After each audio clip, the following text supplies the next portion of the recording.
नमस्कार स्टूडेंट्स, आज हम पढ़ेंगे मैथ्स एनसीईआरटी बुक क्लास 6 का चैप्टर 10 विच इज मेंसुरेशन, जिसे हम क्षेत्रमिति भी बोलते हैं।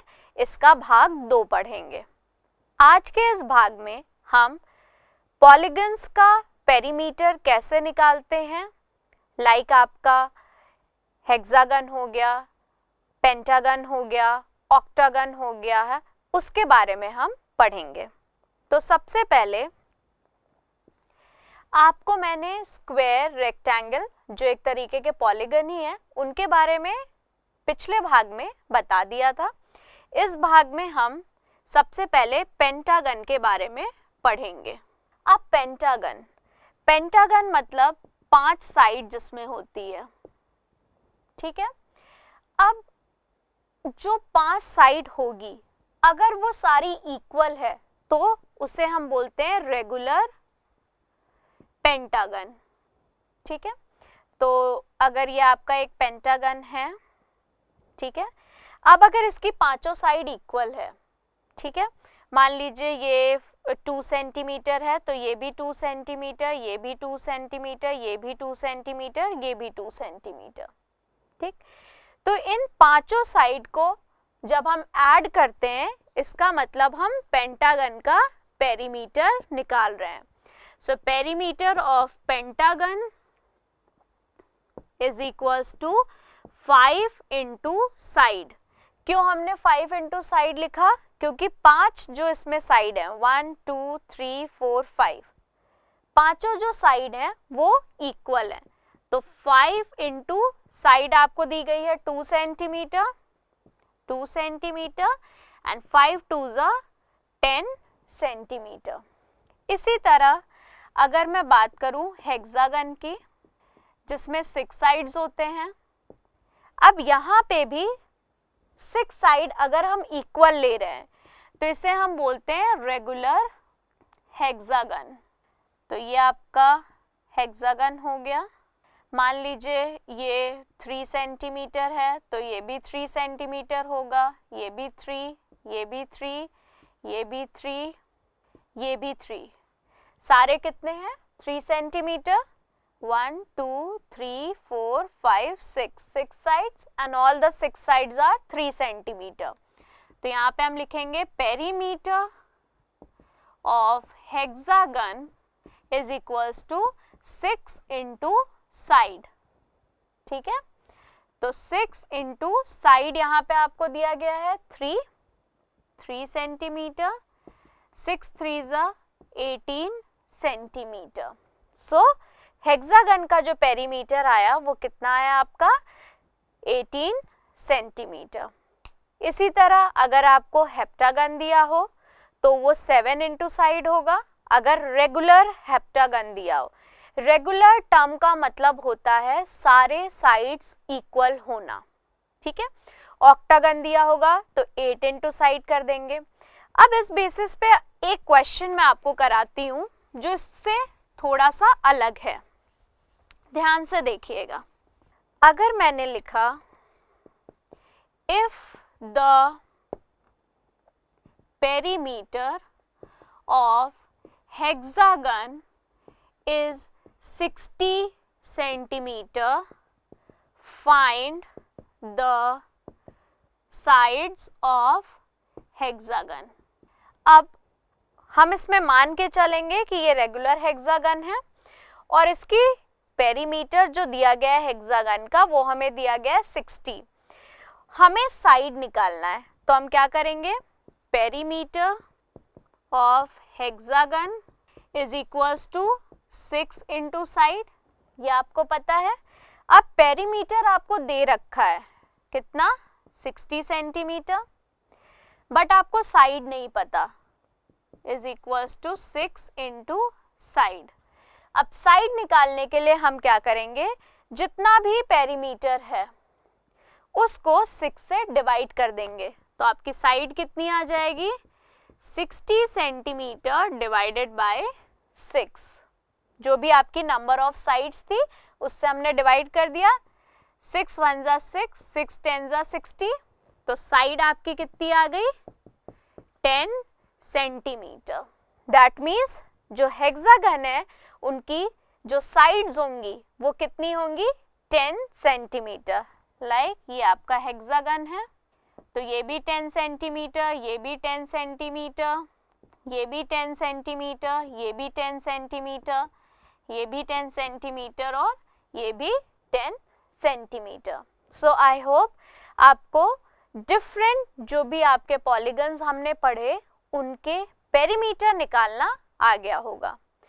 अब मैं 2 क्वेश्चंस आपको करवाऊंगी जो हमने पिछले भाग में रेक्टेंगल और स्क्वायर के बारे में पढ़ा था। अब देखिए, अगर मुझे बोला जाए कि ये मेरा एक टेबल है और ये टेबल रेक्टेंगल के शेप में है, ठीक है, और क्वेश्चन में ये बोला गया है कि इस टेबल पे मुझे लेस लगाना है, ठीक है। अब लेस मुझे यहाँ पे लगाना है साइड में, ये जो साइड्स दिए गए हैं यहाँ पे लेस लगाना है, ठीक है। तो आप मुझे बताएंगे कि अगर इसकी लेंथ है 15 सेंटीमीटर और ब्रेथ है 10 सेंटीमीटर, ठीक है, तो हमें कितना लंबा लेस चाहिए होगा इस टेबल को कवर करने के लिए। तो हमें पता है अब कवर करना है टेबल को, यहाँ लेस लगाना है, ठीक है। तो हम क्या निकालेंगे, इसका पेरीमीटर।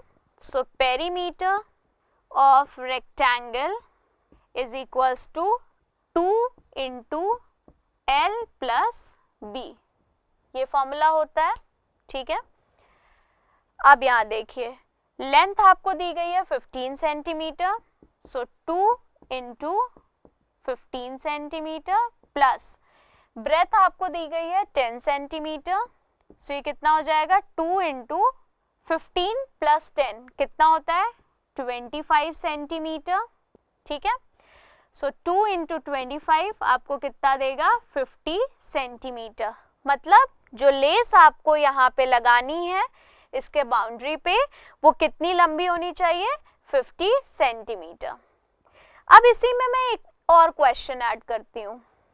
अगर cost of 1 centimetre of lace is equals to ₹10, ठीक है, तो आप बताइए 50 सेंटीमीटर लेस की कॉस्ट कितनी होगी। आप क्या करोगे, cost of 50 centimetre of lace is equals to 50 को 10 से मल्टीप्लाई कर देंगे, ₹10 इंटू 50 दैट इज 500 रुपीज। तो आपको ये लेस लगाने में टोटल कितना अमाउंट लगेगा, 500 रुपीज। तो ऐसे क्वेश्चंस आपसे पूछे जा सकते हैं, लेस लगाना है या टेप लगाना है या बेसिकली फेंसिंग करनी है। फेंसिंग का मतलब जैसे इसके चारों तरफ हमें एक बाउंड्री बनानी है, ठीक है। तो फेंस वर्ड आपको ध्यान रखना है, फेंसिंग या फेंस वर्ड ध्यान रखिएगा, ये आपके क्वेश्चंस में कई बार यूज होते हैं। उसका मतलब होता है हमें पेरीमीटर के बारे में ही बात करनी है, ठीक है। दूसरा पार्ट क्या पूछा जा सकता है, कॉस्ट निकालने के लिए क्या बोल सकते हैं क्वेश्चन में, if the cost of fencing is ₹10 पर मीटर। सो हम क्या करेंगे, 1 मीटर की कॉस्ट 10 रुपीज है, तो जितना भी हमने आंसर निकाला होगा, जैसे यहाँ पे हमने 50 सेंटीमीटर लिया है तो 50 सेंटीमीटर की कॉस्ट क्या होगी, ₹10 इंटू 50। सो अकॉर्डिंगली आप अपना आंसर यहाँ निकाल सकते हैं। अब एक हमने रेक्टेंगल के बेस पे देख लिया, एक हम स्क्वायर के बेस पे क्वेश्चन देख लेते हैं। अगर बोला जा रहा है if the perimeter of square is 80 metre and the cost of ribbon used for covering the boundary of square is ₹50 per meter. Find the cost of the ribbon used। अब ये आपका एक क्वेश्चन है, ठीक है। अब क्वेश्चन का पहले मतलब समझ लीजिए। यहाँ पे बोला गया है कि if the perimeter of the square is 80 metre, अगर स्क्वायर का जो पेरीमीटर है वो 80 मीटर दिया है और उसके ऊपर हमें एक रिबन लगाना है। ये स्क्वायर है, ये पूरा इसका पेरीमीटर 80 मीटर है और मुझे यहाँ पे रिबन लगाना है, ठीक है। रिबन की कॉस्ट क्या दी है? ₹50 पर मीटर, मतलब 1 मीटर के लिए हमें 50 रुपए देने पड़ेंगे। तो find the cost of the ribbon used. अब जितना भी रिबन हमने यूज किया है उसकी कॉस्ट हमें बतानी है। तो रिबन इतना हमने यूज किया है जो कि है 80 मीटर, उसकी कॉस्ट निकालनी है। यहाँ पे मैं एक चीज और ऐड कर रही हूँ, find the side of the square. ये एक पार्ट मैंने और ऐड कर दिया, ठीक है। तो आप सबसे पहले कॉस्ट अगर निकालना चाहते हैं तो कैसे निकालेंगे? यहाँ पे लिखेंगे for 1 metre of ribbon it will cost you how much? ₹50। So 80 metre ribbon के लिए, क्योंकि टोटल लेंथ हमारी कितनी थी? 80 metre. So for 80 metre of ribbon it will cost you ₹50 into 80. This will come out to be 8 5s are 40 and 2 more zeros. It will cost you ₹4,000. Fine. अब यहाँ पे हमें साइड भी निकालनी है कि आप हमें स्क्वायर की साइड भी बताइए। तो हमें पता है perimeter of square is equals to 4 into side, ये आपका फॉर्मूला होता है। अब पेरीमीटर आपको दे रखा है 80 मीटर, यूनिट का ध्यान रखिएगा, यहाँ मीटर यूज हो रहा है इसीलिए यहाँ पर मीटर दिया था, ठीक है। 80 metre is equals to 4 into side. अब हम साइड निकालने के लिए क्या करेंगे? जो भी पेरीमीटर है हमारा उसको हम नंबर ऑफ साइड से डिवाइड कर देंगे, डिवाइडेड बाय 4।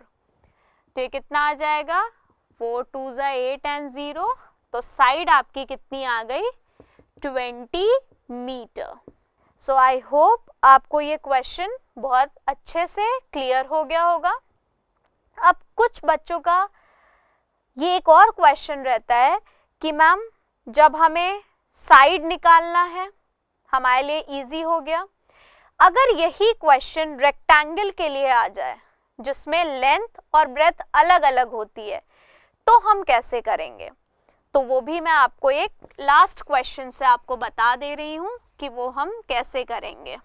मान लीजिए आपका क्वेश्चन है if the perimeter of rectangle is 100 metre and, अब देखिए पेरीमीटर अगर दिया होगा रेक्टेंगल का तो उसके साथ या तो आपको लेंथ दिया गया होगा या ब्रेथ, दोनों में से कोई एक चीज गिवन जरूर होगी।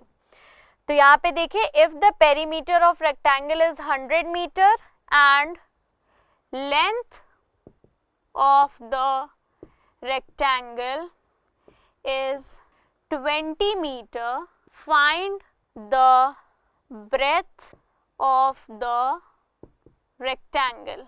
ये आपका क्वेश्चन है।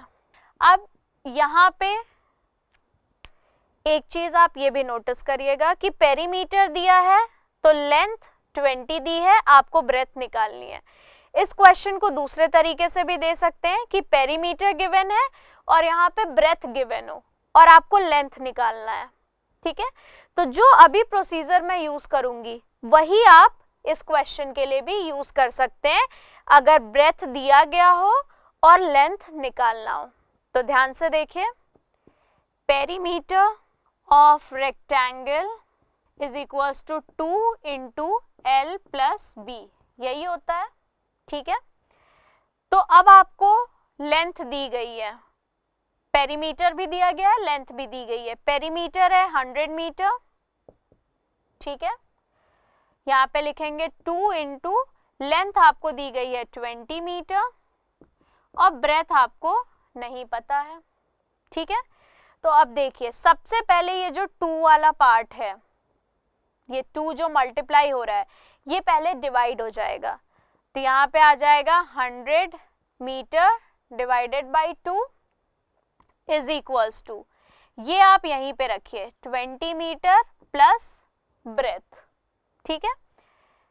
2 50 100 हो गया, यहाँ पे आ गया 50 metre is equals to 20 metre plus breadth. अब ब्रेथ निकालना है तो मैं क्या करूंगी, इस 20 मीटर को इधर ले जाऊंगी तो ये सबट्रैक्ट हो जाएगा। तो ब्रेथ कितना आ जाएगा, 50 मीटर में से 20 मीटर आपने सबट्रैक्ट कर दिया, जो कि आ गया आपका 30 मीटर। तो ब्रेथ कितना आया आपके लिए, 30 मीटर, ठीक है। अब आपने अपना आंसर सही निकाला है या नहीं, ये भी चेक कर सकते हैं। कैसे चेक कर सकते हैं, ये सिर्फ मैं आपको बता रही हूँ, एग्जाम में जरूरी नहीं है चेक करना, ठीक है। यहाँ पे देखिए फॉर्मूला होता है 2 into L plus B, perimeter का यही फॉर्मूला है। सो 2 इंटू लेंथ आपको क्वेश्चन में दिया था 20 मीटर, ब्रेथ आपने निकाल लिया 30 मीटर, ठीक है। 20 प्लस 30 50 हो गया, एंड 2 इंटू 50 कितना होता है 100 मीटर। तो पेरीमीटर आपका कितना आ रहा है 100 मीटर, और यहाँ पे आंसर भी कितना है पेरीमीटर का 100 मीटर। दैट मीन्स जो भी आपने ब्रेथ निकाली है वो बिल्कुल सही निकाली है। सो आई होप अभी तक हमने जो भी पढ़ा, चाहे पेरीमीटर निकालना हो पॉलीगन्स का या फिर रेक्टेंगल और स्क्वायर के बेसिस पे जो हमने क्वेश्चन किया, वो आपको क्लियर हो गया होगा। अब हम बढ़ते हैं अपने नेक्स्ट टॉपिक पे, जो है एरिया। अब बेसिकली एरिया क्या है पहले हम वो समझ लेते हैं। तो मान लीजिए आपका कोई भी क्लोज्ड फिगर है, ये क्लोज्ड फिगर है, ठीक है। पेरीमीटर तो आपको पता चल गया होगा कि बाउंड्री का सम। एरिया क्या होता है, एरिया ये अंदर वाला पोर्शन होता है, इसे हम क्या बोलते हैं, एरिया बोलते हैं। अब यहाँ पे मैं बोल सकती हूँ कि मान लीजिए अगर आपके पास एक एग्रीकल्चर लैंड है और आपको इसको खोदना है, तो यहाँ पे एरिया की बात करेंगे, क्योंकि आप ये तो खोदेंगे नहीं सिर्फ बाउंड्री, आपको तो ये पूरा लेना पड़ेगा। तो एरिया यहाँ पे जो भी बाउंड्रीज के अंदर वाला जो पोर्शन होता है उसे हम क्या बोलते हैं, एरिया। एक सबसे अच्छा एग्जांपल है, जैसे आपका क्रिकेट ग्राउंड होता है, क्रिकेट ग्राउंड में ये आपकी बाउंड्री होती है, ठीक है। और ये जो पोर्शन होता है जहाँ पे खिलाड़ी खेलते हैं उसे हम क्या बोलते हैं, एरिया बोलते हैं। सो अब हम पढ़ेंगे कि हम डिफरेंट फिगर का एरिया कैसे निकालेंगे। तो सबसे पहले आज हम एरिया ऑफ रेक्टेंगल पढ़ेंगे। एरिया ऑफ रेक्टेंगल, यहाँ पे ये रेक्टेंगल हो गई आपकी, ये लेंथ, ये ब्रेथ, इसी तरह ये लेंथ, ये ब्रेथ। तो एरिया ऑफ रेक्टेंगल हमेशा होता है लेंथ इनटू ब्रेथ। क्या होता है, लेंथ इनटू ब्रेथ। सपोज आपका एक क्वेश्चन है कि if the length of rectangle is 5 centimeter and breadth of rectangle is 3 centimeter, find the area of rectangle। ठीक है, ये आपका क्वेश्चन है। तो आपको पता है एरिया ऑफ रेक्टेंगल क्या होता है। यहाँ पे लेंथ आपको दी गई है 5 सेंटीमीटर, ब्रेथ दी गई है 3 सेंटीमीटर, तो एरिया आपको निकालना है। So area of rectangle is length into breadth. ये क्या होगा आपका 5 सेंटीमीटर मल्टीप्लाई बाय 3 सेंटीमीटर, तो कितना हो गया 15 सेंटीमीटर स्क्वायर। अब सबसे इम्पोर्टेंट चीज, यहाँ मैंने जब एरिया निकाला तो यूनिट क्या निकाला, सेंटीमीटर स्क्वायर, मतलब पावर में 2 लगा रही हूं मैं। जब हम पेरीमीटर पढ़ रहे थे तो हमने या तो सिर्फ सेंटीमीटर लिखा या फिर मीटर लिखा। अब जब भी आप एरिया निकालेंगे तो क्योंकि आप दो अलग अलग क्वांटिटी को मल्टीप्लाई कर रहे हैं, लेंथ और ब्रेथ को मल्टीप्लाई कर रहे हैं, मल्टीप्लिकेशन में 2 सेंटीमीटर मल्टीप्लाई हो रहे हैं, तो इसलिए ये स्क्वायर बनेंगे, सेंटीमीटर स्क्वायर, या फिर आप बोल सकते हैं यूनिट स्क्वायर। अगर यहाँ पे आपका मीटर दिया होता, यहाँ पे भी मीटर दिया होता, तो मीटर इंटू मीटर क्या आता, मीटर स्क्वायर। बहुत इंपॉर्टेंट चीज है। अगर मान लीजिए मैंने क्वेश्चन में दे दिया ये है आपका मीटर में और लेंथ आपका मीटर में है और ब्रेथ आपका सेंटीमीटर में है, तो यहाँ पे आप फिर क्या यूनिट लगाएंगे, ये मीटर में है, ये सेंटीमीटर में है, तो ना तो आप इसको मीटर स्क्वायर लिख सकते हैं, ना सेंटीमीटर स्क्वायर लिख सकते हैं, ना ही मीटर सेंटीमीटर लिख सकते हैं। तो हमें क्या करना पड़ेगा, किसी एक यूनिट को चेंज करना पड़ेगा। अब वो आप पे डिपेंड करता है, आप मीटर को सेंटीमीटर में कर रहे हैं या फिर सेंटीमीटर को मीटर में कर रहे हैं। तो यहाँ पे मैं मीटर को सेंटीमीटर में करूंगी। हमें पता है 1 मीटर में 100 सेंटीमीटर होते हैं, तो 5 मीटर में कितना हो जाएगा, 5 इंटू 100 दैट इज 500 सेंटीमीटर। तो यहाँ पे मैं लिखूंगी 500 सेंटीमीटर इंटू 3 सेंटीमीटर, तो कितना आ जाएगा 1500 सेंटीमीटर स्क्वायर। क्यों, क्योंकि अब हमने दोनों सेम यूनिट में कन्वर्ट कर लिया। ठीक है, अब इसी तरह आप बोलो कि मुझे सेंटीमीटर को चेंज करना है, तो आपको पता है 1 सेंटीमीटर में 1/100 मीटर होता है, तो 3 सेंटीमीटर में कितना होगा, 3/100 मीटर, जिसे हम लिखते हैं 0.03 मीटर। अब ये आपको लिखना आता होगा क्योंकि आपने ये डेसिमल चैप्टर में पढ़ा है।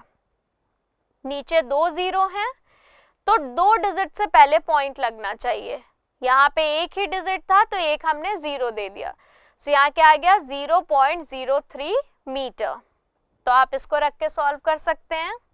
ये हो जाएगा आपका 5 मीटर एज इट इज, ठीक है, और 3 सेंटीमीटर को हमने मीटर में चेंज कर लिया, कितना हो गया 0.03 मीटर। अब मल्टीप्लाई कर लीजिए, 5 3 = 15, 0.15।